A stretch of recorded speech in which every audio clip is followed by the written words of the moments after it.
Today I'm going to show you how to make a Kit Kat ice cream cake, and here are a list of things you'll need.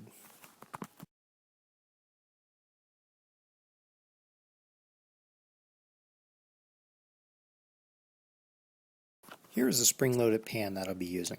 As you can see, it pops off so that the Kit Kats won't get stuck. I start by placing the smaller pan inside the bigger one just so no seepage from the ice cream comes out when I'm making this. Then I take my Kit Kats and I break them into two at a time, facing them outwards from the pan. And as I do that, I just line them up and go completely around. If you're unable to go two at a time at the end, you may get to one, or you may have to cut one in half like I'm doing here. Just cut it in half and just fill the spot.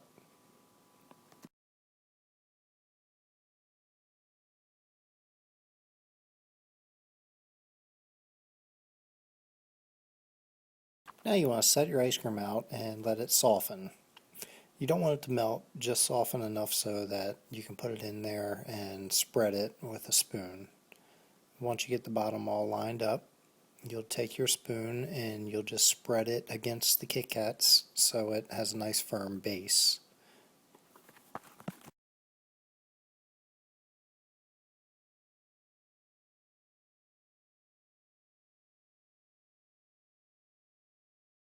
Now that you've spread it against the Kit Kats, now you take out your Reese's Pieces or whatever candy you choose to use, and just sprinkle some inside of it just to give it layers.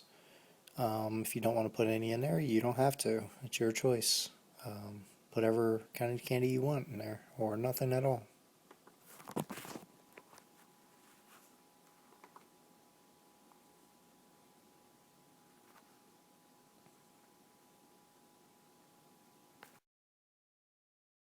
I'm also using some Reese's peanut butter cups, which I'm going to cut into halves. You may want to cut into fourths or eighths and just spread them out. I want a bite of candy in every bite of my ice cream. You can do whatever you choose. Like I said, whatever you want. If you just want the whole thing filled with ice cream and just sprinkle some candy on top, you can do that as well. Your choice.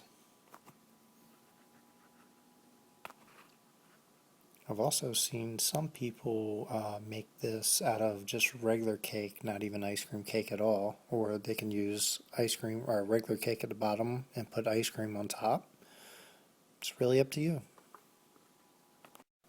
Now that it's hardened up in the freezer, I'm pulling it out and I'm going to add my second flavor of ice cream. This time I'm using coffee instead of chocolate, and just to give it a different taste throughout, but you can use whatever flavor you want. And really the important thing is just to harden up at the bottom layer. You can do the top layer, and you can do 2 or 3 layers at a time after that.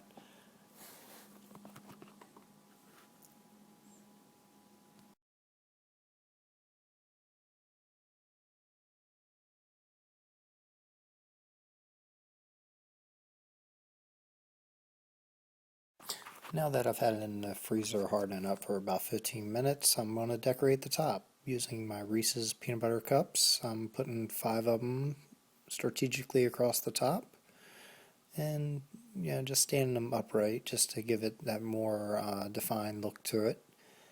And then I'll sprinkle my Reese's Pieces throughout, and I'll have a nice pretty thick layer of that. Now my ice cream, I stopped about a ½ inch to an inch from the top of the Kit Kat bars. I didn't want to overflow the ice cream, and also to give it a nice base so that my Reese's Pieces don't just slide off and fall off.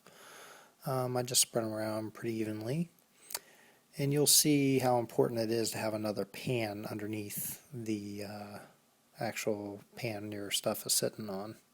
I recommend freezing it overnight, or at least an hour or 2 before serving, so that it'll be nice and firm and hard, and you can cut into it and serve it up.